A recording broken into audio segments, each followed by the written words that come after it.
Okay, everyone. Part two of So You're a Light Worker, Now What? And I have been having this conversation over the last couple weeks with a lot of my people in my world.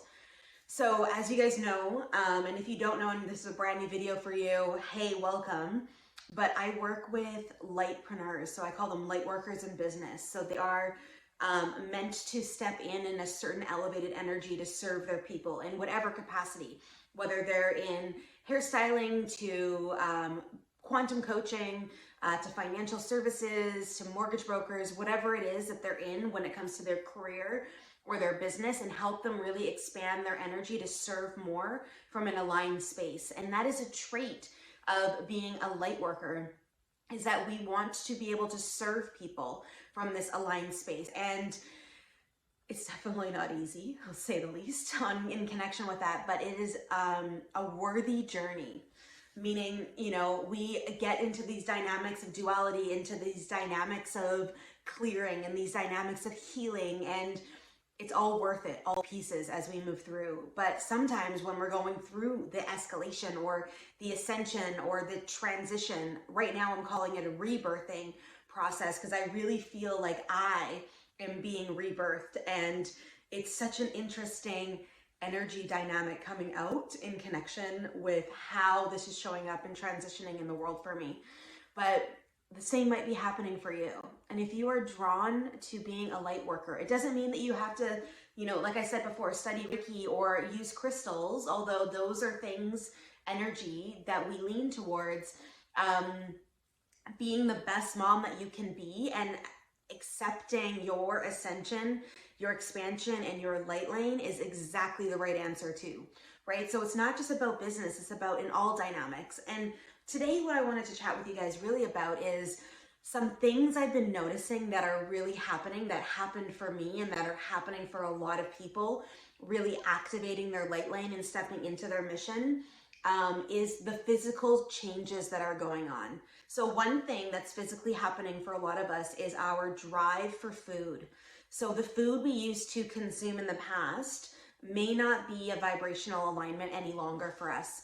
So for some of you, you might be maneuvering into veganism because in your body alignment right now, you can't eat meat. And I went through a process that for a few months in there, that was the same thing that was showing up for me. Now I'm over into a different lane where I need actual meat, like beef, to support my energetics, in the way my composition of my body and the way that it floats better for my physicality for me. But that may not be the answer for you. You might be right now in this transition of changing the way that you eat, or the way that you were drawn to food that was more fast food or fried, or specific dietary things no longer your body can sustain. Like if you were to eat McDonald's today, you would not be able to handle McDonald's in your body. And that is a true key thing, that meaning you'll get gas, you'll feel bloated, you'll be irritable because the chi in your body can't flow through you anymore. So certain foods now in your life, and not just fast food, it could even be other dynamics are showing up, like cheese, or certain carbonated products, all of that stuff. And it's not just the lower vibration foods, it's all of the dynamics that are shifting. You might see yourself craving more broccoli, or I think about carrots with butter all the time. I was, as a kid, I used to love carrots with butter, and I just always remember too, we'd have turkey dinners and my grandma would load the butter onto the friggin' carrots for me, and I loved my grandma for that. Thank you, Grandma. But I'm being realigned back into that space. Now, not all the tons of butter or salted butter or salt in it. Obviously, I'm a sea salt girl, but really looking at the fine tuning of that expansion for your body. And I digress a little bit because I keep getting dropped in memories of things, which is kind of cool at the same time as recording this video, to be able to share that with you guys, right? So the first thing is food. The next thing is movement in our bodies. And we know that we should work out. We know that we should move our bodies. We know, but it's coming to a point as you ascend and escalate through this process of expansion, and as you own your lane and as you embody this next phase of you, you will need to have some form of outlet in your life. And for me, it's showing up in a plethora of different ways. So from hot yoga to dance to actually lifting weights. And I ebb and flow in that, to walking potentially too, some cardio.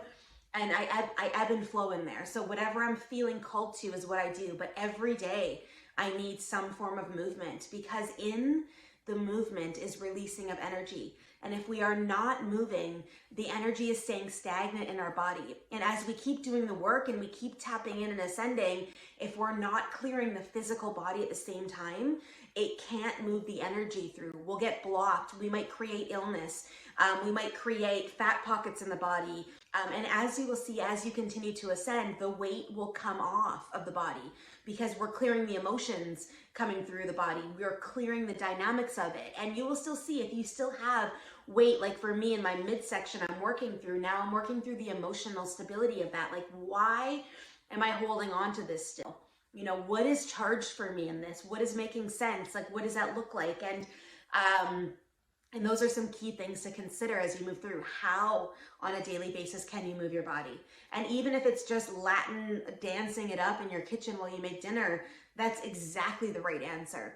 So following that flow for yourself right now is such a pivotal thing and so important for this next level of expansion as you step in. Another thing too is water. You need to be able to flush the body. Our body needs to be able to flush.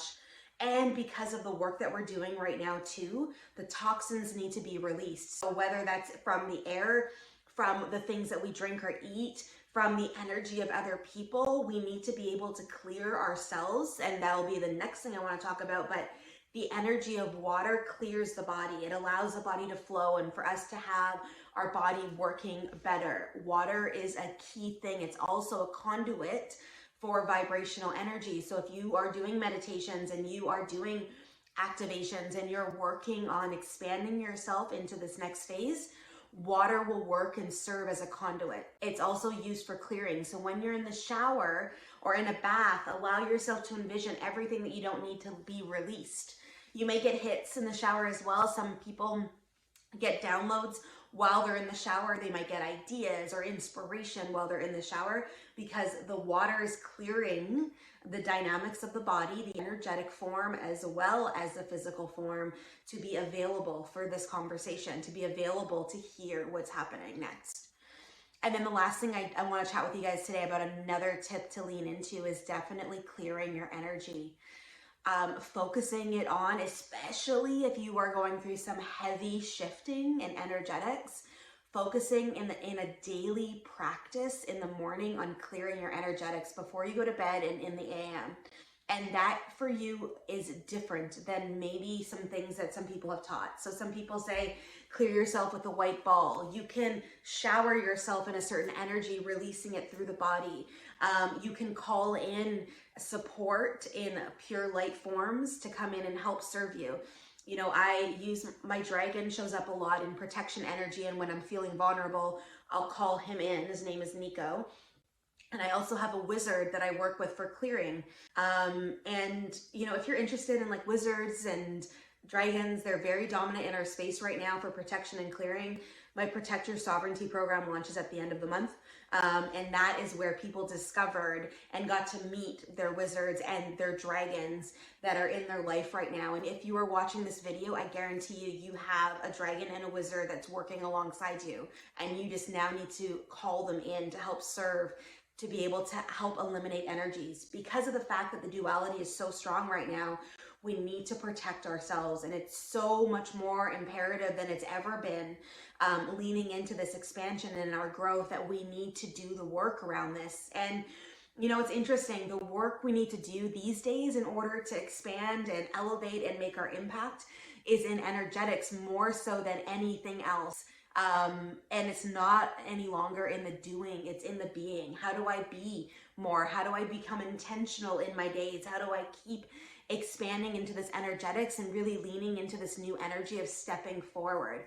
So I wanted to serve you with that today. I am going to do probably another one of these videos because I think it's just so important for us to have the assets and tools that we need to be able to continue to shift but just grateful that you guys are in my world. I'm grateful we get to be connected in energy, even if we've never met. And I'm really leaning in to help support you in whatever way I can. So sending lots of love and light to you as you keep expanding in your light, my friend, and keep stepping in to this amazing space, because I think it's just so important for us to do. So sending you lots of love and light, and we'll see you guys soon. Bye for now.